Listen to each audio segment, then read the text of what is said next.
Hello, I'm Makis and welcome to the first Formations Conference event organised by NTU's Postcolonial Studies Centre and Bonington Gallery on the themes of struggle and solidarity.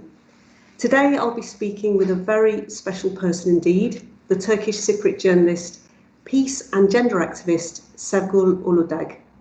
Sevgül will be talking to us about her work investigating the missing people of Cyprus and fighting for peace on a partitioned island. I have a strong personal connection with Sevgül, which is how I came to know about her work. My father's brother went missing in 1974, and it's through Sevgül's investigative work that his remains were found more than 40 years after his disappearance. And it's this family story and Sevgül's intervention that inspired me to attempt a novel about the missing, which, as I've been telling Sevgül for the past 3 years, is very close to completion. Sevgül is the recipient of the 2008 Courage in Journalism Award and the European Citizens Prize 2014. She is the author of Oysters with the Missing Pearls, chronicling the stories of the missing, and she has co-founded 2 NGOs, Hands Across the Divide and the Women's Research Centre in Nicosia. In 2019, she was nominated for the Nobel Peace Prize. If you have any questions for Sevgül, please pop them into the comments for a Q&A at the end of this interview. Sevgül, thank you so much for agreeing to talk to me about your work. Could you begin by telling me who are the missing people of Cyprus? Thank you very much, dear Eve, for organizing this. It means a lot to me. As you know, we sort of live a bit isolated from the rest of the world as the Turkish Cypriot community.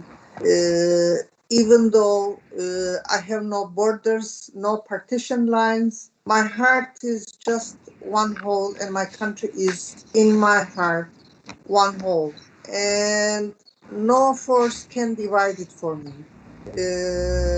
And missing persons subject, they're very sensitive, very delicate, and very traumatic subject, because for those families whose loved ones go missing, because they have no proof of death, they don't have a dead body to take and to bury and to go through the process of mourning and going to the grave. No matter how many years pass, they simply, their heart don't believe that they are gone, that they are dead. They believe that they are living somewhere locked up, or they lost their mind, they don't remember their family, or they got married with someone, or there's hundreds and hundreds, and it's not unique to Cyprus. I mean, it's all over the world. It has no nationality, no ethnicity, the issue of missing. It's a very humanitarian issue. Yeah. And in Cyprus, we have missing from both main communities. Also, we had missing. Can I just jump in there? Because obviously, many people won't have a clue what we're talking about when we talk about the missing people of Cyprus. And I just want to clarify that these are people who went missing during the island's troubled years. So in the 50s, 60s, and I think mainly in the 70s, when there was an invasion, after which the island was divided. There was intercommunal, there has been over the course of...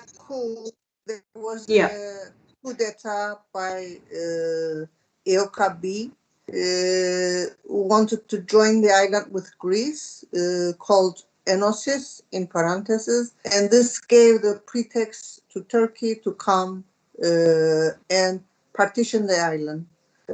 So the missing we are looking for are mainly from 1963-64, which there was an intercommunal fighting all over Cyprus, and in 74. And Turkish Cypriot missing are more from 1963-64 period up to 1974. Although there are many Greek Cypriot missing from this period as well, and I wrote a lot about them. And in 1974, mainly more Greek Cypriots, but also a lot of Turkish Cypriots went missing in 1974. And unfortunately, the official committee of missing persons made various categories, which I think is not good and it doesn't help. They made a category called known deaths. So if somebody said that, yes, we saw him laying there and he must have been dead, they put those persons in the category known dead, but we don't know where they're buried. So they should be considered missing as well. And then there is the official list of missing, which is Turkish Cypriot and Greek Cypriot officials said these are the list of our missing. But these had also discrepancies. There were people in those lists which were not missing, or there were people in those lists which were known dead. So, I mean, it was the official list or the unofficial list. I mean, I don't really look at those. Sorry, I just want to I just want to clarify something, because obviously this is a subject that you know so much about, you've sort of devoted your life to, but for the people who are listening, you mentioned the Committee of Missing Persons, and I just want to tell people what that is. So that's a bicommunal organisation that was set up in the 80s to investigate the cases of the missing, to carry out, to excavate the remains, to carry out DNA testing, and to return the missing to their relatives for a proper burial. So that's the organisation that you're referring to, and I'll let you and continue also now. it's not bicommunal only. It also has the UN. Okay. United Nations. It's a three-party official committee. One Turkish Cypriot representative member, Greek Cypriot member, and a UN member called the third member. And you are an impartial journalist. You work on both sides. Yes, I have nothing to do with them. Yeah, and what you do, if I understand correctly, is you investigate these cases, and I'd like you to tell me more about this, and you give them information from the investigations that you've carried out, so that then they can go and carry out excavations. Voluntarily, out of the heart, as a humanitarian task. I am not involved with any funding whatsoever or any officials, I'm independent investigative journalist, and my only income is from my newspaper Yeniduzen that I work for, which is a modest wage. And for Politis newspaper also I write in both sides. So perhaps it's good if I spoke a little bit about this, because I am a journalist that I write for newspapers on both sides of the island, and I also have a blog in English, and I do investigations for my newspaper, but it's not just an investigation. It took all of my life for the past more than 20 years. I'm a journalist for the past 41 years. And half of this, I spent day and night, non-stop, for the missing. Why? Because they are the group that suffered most in this conflict. Because they don't have answers, the relatives. And not only they suffered due to their son or husband or wife or children missing, but they also became, some of them, refugees. 1963, Turkish Cypriots mainly became refugees in their own land, and they had to flee for safety reasons. They had to leave their homes, their income generating fields, and in 1974, similar thing happened to both Greek Cypriots and Turkish Cypriots. They left their houses, their land, all the things that gave them an income, and they start living like a refugee. And living like a refugee, everybody knows what it means. But apart from that, they had a hope that their missing would someday come back. So I want your students to understand one thing. When I say somebody goes missing, it doesn't matter how, so long as it's a missing person, you wait and you expect them to return. I have a very close friend whose father and brother were missing, and the mother was expecting the father and the son to return. So Christina, at some point, she grew up. She was 13 when her father and brother went missing. She grew up. She got married. She got her own house. They were refugees from this village, Komikebir, in Cyprus, in Karpas, and they were settled in Limassol, in the Ios Athanasios area.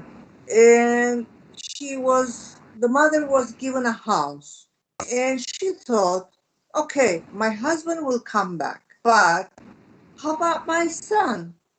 Where will he live? So she worked very hard, and she went and bought a house for her son who was missing.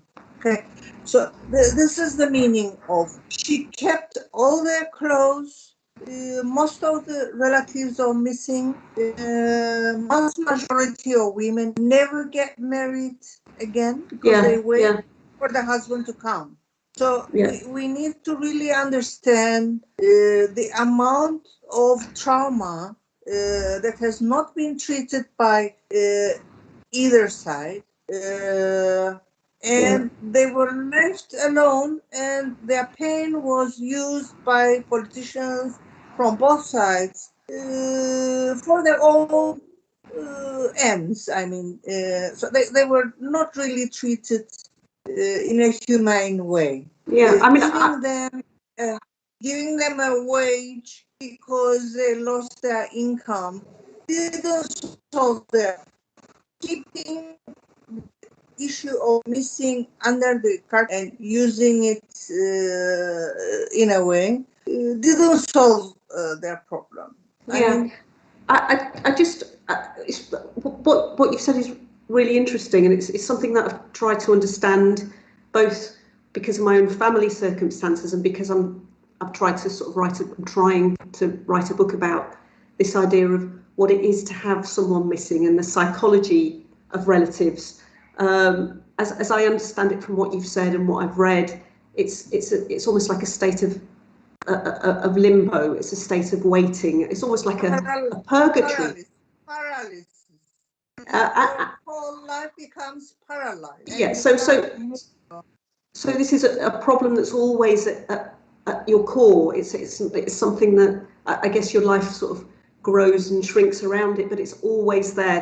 That pain of waiting, and conversely with the people who are missing, These are people who actually, I think you might have said this to me, but they've been denied an existence, and what you're doing is sort of bringing them back bringing them back to life, really, to show that they do exist.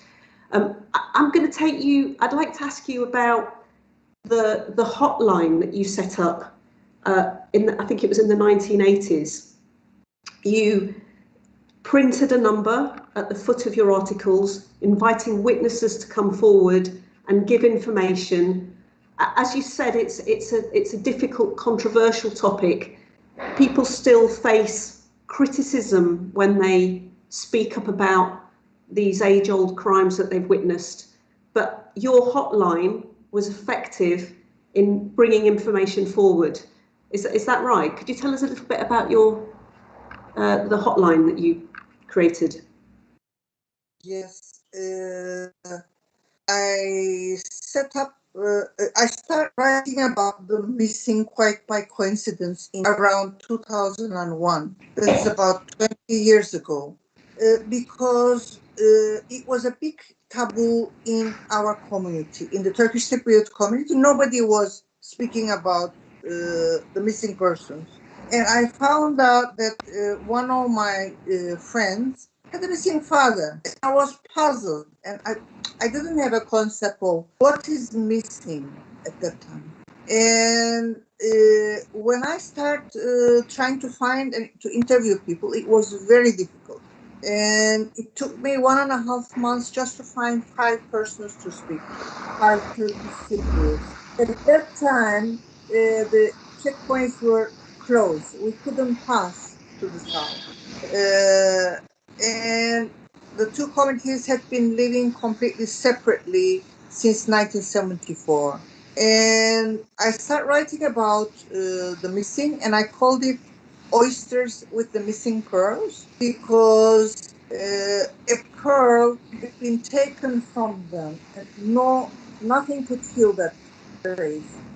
And after I started writing, people started asking themselves, we heard this, I remember this, and I remember this. And at that time, the official committee of the missing persons, when I began writing, did not have a single meeting for the past 2 years. They were not on speaking terms.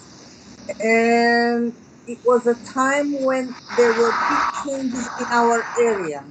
Erdogan had been newly elected in Turkey.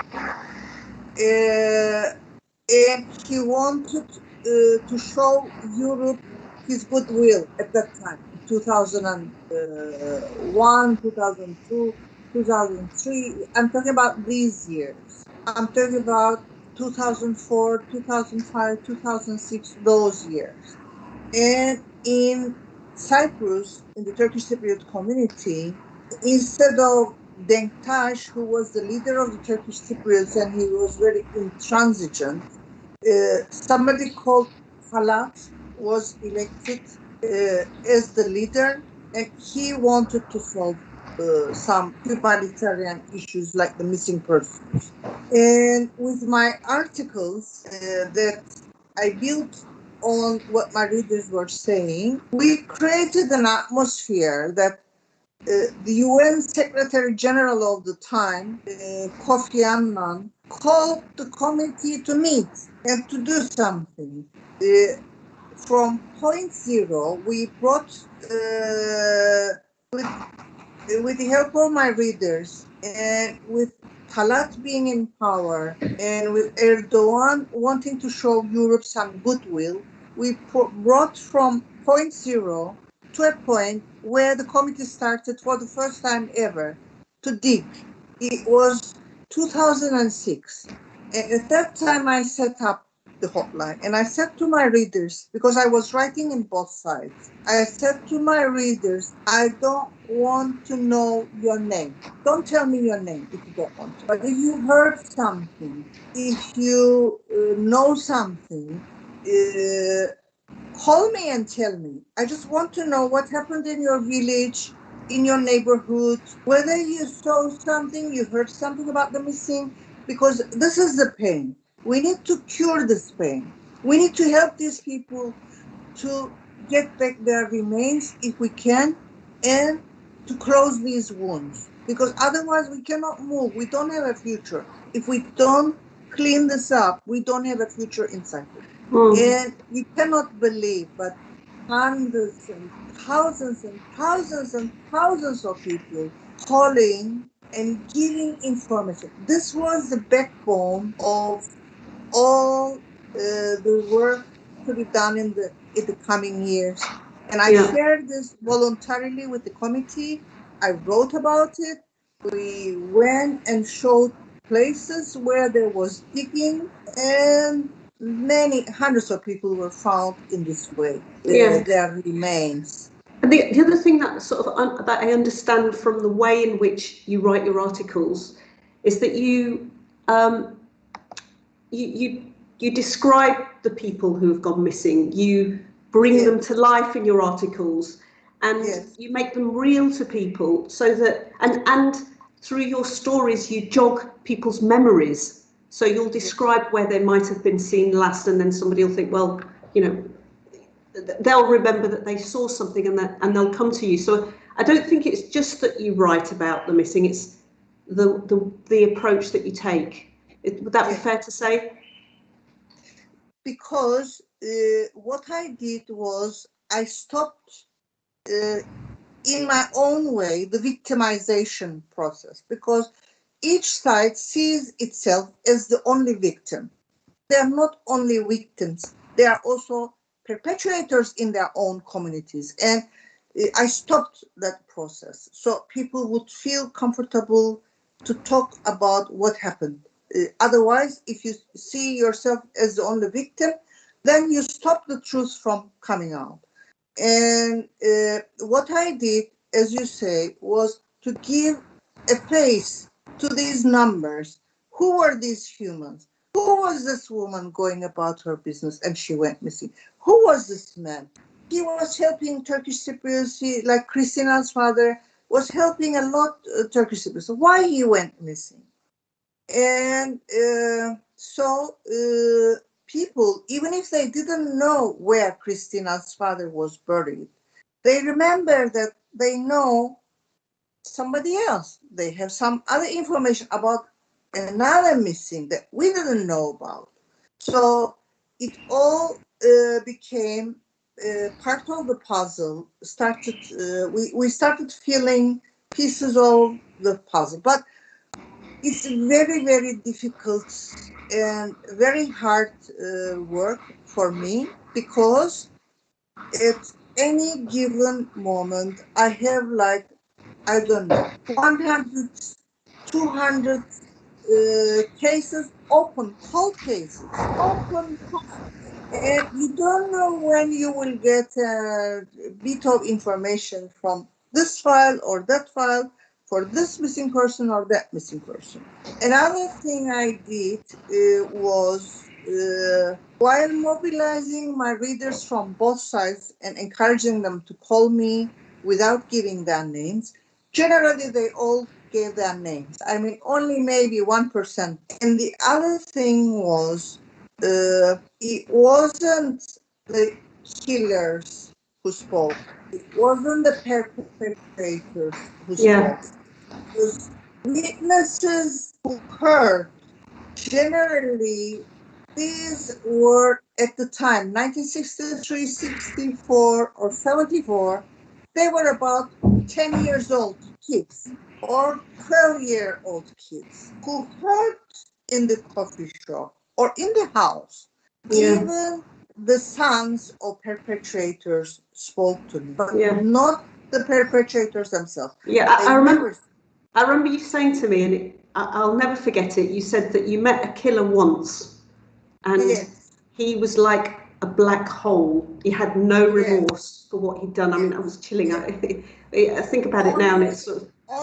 Only once, and this I did because I knew someone who was close to him, and I insisted, and then I met him and it was a big shock. He had no feeling, no heart, nothing. I mean, I couldn't believe it was like a black hole, you know. He had no feeling at all. But I mean, that must take its toll on you. And I mean, from the pictures that I've seen and from what I know about you from my own personal experience, is that you support relatives throughout the whole process. So this isn't just a journalist writing a story and moving on to the next story and getting a byline. And it's not, that's not what your journalism is about. You even accompany families to the viewing facility where they get to see the remains of their loved ones before they're buried. Why do you do this? Why do you put yourself through the emotional toll of that experience when you don't have to? Because it's not something that I do like a hobby. In my whole life, I never did anything like a hobby. I do it with passion. I do it because I believe in it. I do this because I believe in peace. As I said, unless we clear this dirt, we cannot move to the future. We need to clear. We need to acknowledge. We need to look to each other's faces and say, yes, we did this, and yes, you did this to us, and we need to find a way to move on for the sake of our children. And I brought together for the first time the relatives, Turkish Cypriot and Greek Cypriot relatives of missing. And I said to them, you will see, your pain is the same. It's not any different. It's human pain. It's not Turkish pain. It's not Greek pain. It's human pain. And so I helped them to set up an association called Bicommunal Association of Relatives of Missing Persons and Victims of War. And we have done quite a bit of activity in different towns and villages. We work with youth. We tell them what is not taught at schools, what is not in the history books. And children are really shocked when they see a Turkish Cypriot relative of a missing and a Greek Cypriot relative of a missing standing together and talking about peace and talking about their own story. And this is very, very powerful. And two of our members, Hussein and Petros, they were awarded European Citizens Prize because of this work that we have been doing together. I want to come back to your peace work, but I just want to go back a little bit to your journalism. And so we've talked about the fact that you accompany the relatives on this journey right until the end. You went to my uncle's funeral, which was the first time that I saw you from a distance. So we didn't meet, we didn't speak, and I was wondering, I mean, do you need some sort of closure also? Because I know these cases, they take 3 years upwards. So from the time that you get the information and it goes to the Committee on Missing Persons and they investigate it, and then there's an excavation, and then there's DNA testing, and then all of this work takes years. So you've had this long relationship with these families, and you go to the viewing facility where they view the bones, and then you go to the funeral. I mean, you really go over and well above the work of any journalist that I've ever known. And I was a journalist for a number of years when I started my career. So, you know, I do know about being a journalist. Is it something that you need to do also for yourself, for your own psychology, as a form of closure? Yes, I also need that closure, as you point out, because they become part of my identity. They become part of my heart. They become like family to me. All these relatives, it's not, hello, how are you? Let's interview and goodbye and see you. It's not like that. My relationship with the relatives of missing is not like that. I mean, we speak, like with Yota, your relative Yota. We spoke for many years on the phone, many years, because the process. These missing Greek Cypriot and Turkish Cypriot, they died for politics. And when it comes to digging again politics, when it comes to excavating again politics, when it comes to returning of the remains again politics, I mean, it's all politics. And we are really sick and tired of this. And I try to find the human touch. I try to touch the hearts of the people. Yeah. So that they can help this get back our humanity on this land. We need to get back our humanity on this land. But you know, the work. And the work that you do is actually, yes, it's political, but it's also quite dangerous. I mean, I don't know where you find the courage from, because you face. I write about difficult things. I like to explore history and Cypriot history in my work, but I do it from the safety of my desk. You have faced real dangers. You've put yourself in physical danger, and I want to, this is a question in two parts. So could you tell us about the dangers that you faced, and also where do you find the strength to carry on? I believe that I could do it. However committed I was to a cause, I think I'd be afraid. And I want to know what dangers you faced and how you find the strength to carry on. Fear is a human feeling. Everybody gets afraid, but you need to learn how to deal with fear, because what happens when you're afraid is your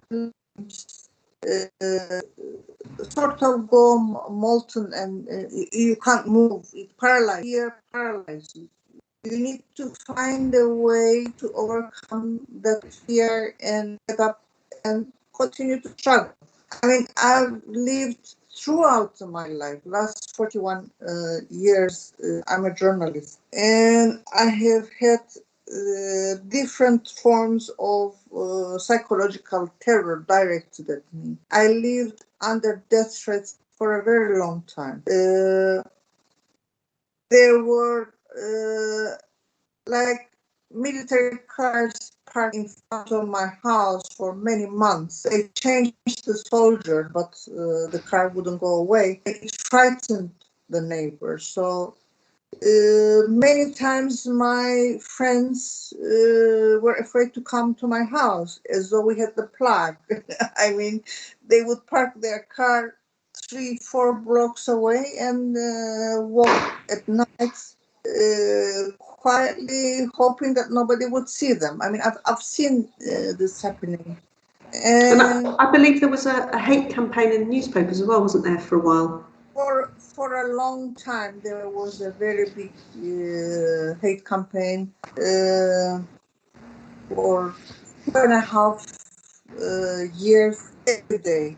My photo was in the front page of two different newspapers, and saying she's a traitor, she's a spy of the Greeks, she's a spy of the EU, she's this, she's that. All sorts of dirt you cannot imagine. It was like waking up every morning and there was a bucket of crap that they would throw on you every single day. And how I survived? First of all, I had the support of my family. If I didn't have the support of my family, it would be impossible to survive. Yes. So I had the full support of my husband, who also came from journalism. And he was the leader of the peace movement. So I had his full support. I had the support of my mother, who had been in similar persecution because of my father. Because my father was imprisoned because he refused to join the underground organization. He said, I cannot kill. It's impossible. At that time, I'm talking about 1958, when I was born. And he said at that time, you couldn't buy ready chicken like we do now. You had to buy it alive and slay to eat. I said, I cannot slay a chicken. It's my wife who does this at home. I mean, please leave me alone, because tomorrow you will come and tell me, go and kill your brother, or go and kill your uncle, or go and kill this person. I can't do this. I cannot be involved. He was in very good relationship with Greek Cypriots because he grew up in a mixed village, and he went to Greek schools because there was no Turkish Cypriot school at that time. So he was very, very fluent in Greek, and nobody could understand when he spoke. I mean, and he died very young. When I was 7, I was an orphan. So I grew up without a father. That's why I could relate Okay. relatives of missing. And Okay. so we went through this. We were very, very poor when I was growing up because my mother was punished because of my father's attitude. He was one of the very first conscientious objectors in Cyprus. Therefore, I took my strength from my family. And Can I I always can I draw attention to one more thing, and I think it's really important, and I almost don't want to take you to this place, but I think it's important for people to understand that, you know, we talk about these threats, but they also killed my sister's husband. So they weren't empty. They're not empty threats. You've lived with. Oh, I can hardly say it, but as you said, your sister, is it your sister's husband?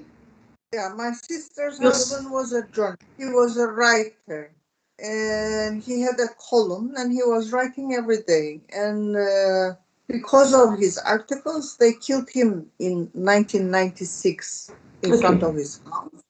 And we lived through this, and my sister lives through this. I mean, my husband, because of his, he was the leader of the peace movement. He was a trade unionist. They threw his father out of work. They retired him early because he was one of the chiefs of police of intelligence. So they sent him home. His sister was punished. My brother was punished because of me. I mean, my brother, we weren't at that time even on speaking terms with each other. But they punished him because of what I was writing. They didn't even give him a desk at work. He was an electrical engineer. And it would seem the whole families were punished. I mean, because it's a small community, it's easy to target you. And what was the worst thing was that this hate campaigns, not only hate campaigns, they targeted you with your photos. Everybody could see, and everybody was afraid of you, and they were afraid to speak to you. They also targeted all those around you, your close or distant relatives, and telling them, look, you should go and speak with her. She shouldn't write these things. She shouldn't do these things.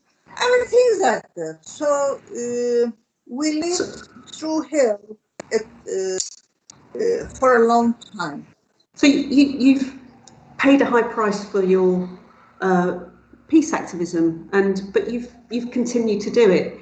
You've continued to work with relatives on both sides of the divide. You've worked with victims of war, and as you said earlier, you, for the first time in history, you set up a bicommunal organisation called Together We Can. Could you tell us about this organisation and what sort of things you've done to try and forge peace on the island? Yes, I believe that politicians should shut up and just listen to these relatives of missing, because they are the ones who are suffering. They were the ones who suffered because their loved ones were taken from them. They were the ones who suffered because they became refugees. They lost all their income. They were the ones who suffered sexual harassment, some of them. I mean, they were raped, or they were harassed, or they were verbally abused or physically abused. I mean, you cannot imagine the hell they went through, all these people. Like in these three small villages called Marata, Sandallaris, Aloa, Murata, Atlılar, Sandallar. In 1974, EOKB groups, gangs, went to these villages. They arrested all the men. They sent them to Limassol in prison, and they had an orgy. I mean, they were raping all the women for 3 weeks. And when this was from 20th of July 1974, when Turkey intervened in Cyprus militarily, they started this, the EOKB.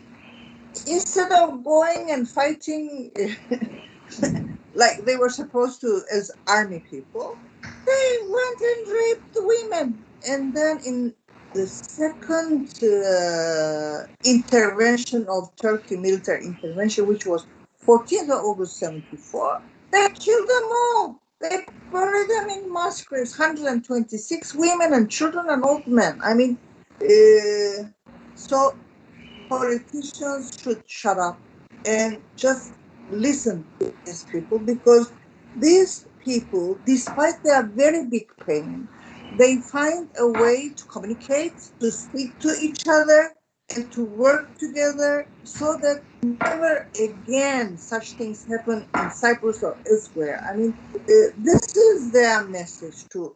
We go to different schools, different villages, different clubs. We do activities. We worked with this youth group called Edon, and we did a series of workshops for them, and we trained 500 kids from the age 12 to 18. We trained 500 kids. We spoke to them about missing. What is this issue? What happened in the past? What happened in 63? What happened in 74? And what is the way? We shouldn't generalize. We shouldn't see each other as enemies. We have to find a way to understand what happened, why it happened, what was the reasons behind, and how we can build bridges and move together towards the future. So, I mean, this is an ongoing work, and this is together we can, and they are all relatives of missing persons who suffered a lot, but who are wise people, and their voice should be louder, heard louder than anybody else on this land, because they're the ones who paid the price for the politics or whoever was running things. Sevgül, we've got a final slide, which is a painting by Nilgun Guni. I don't know if I don't know if I pronounced that correctly. And that was part of an exhibition called The Colour of Truth. Just a sort of final comment, could you just tell us what this painting represents? Yes. This painting represents the prisoners of war who were executed arbitrarily in cold blood by both sides. Represents women being raped, represents children being killed, because both sides killed children. And this exhibition, we worked for 8 months with the painters. Nilgun's father was the one who created the Cyprus flag, Republic of Yeah. Cyprus flag. She's the daughter, and she's a very close friend of mine, and she has a studio, art studio, where together with her students, which are adults, not kids, we worked for 8 months. We brought relatives on missing to speak to them, Turkish Cypriots and Greek Cypriots. Then we visited houses of relatives so they could see how they live and how they wait.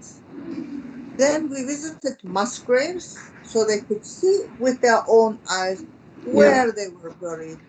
And then they painted, and we did this again voluntarily.